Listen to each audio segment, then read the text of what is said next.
Magandang tanghali sa inyo mga part. Ito yung handa sa birthday ni Ezekiel.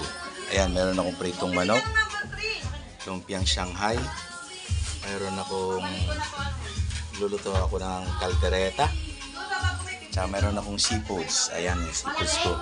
Merong mais, hipon,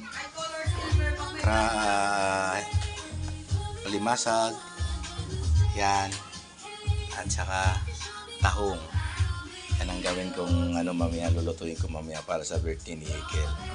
Mayroon din akong chicken. Mayroon din akong hotdog para sa lumpia. Nabuhay muna tayo mga part. Kahit pilaw, okay lang? Yan, yan ang luto na para sa birthday ni Ezekiel.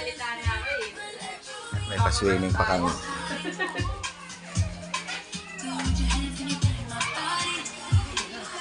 Pa-swimming sila. Pa-swimming yung mga bata.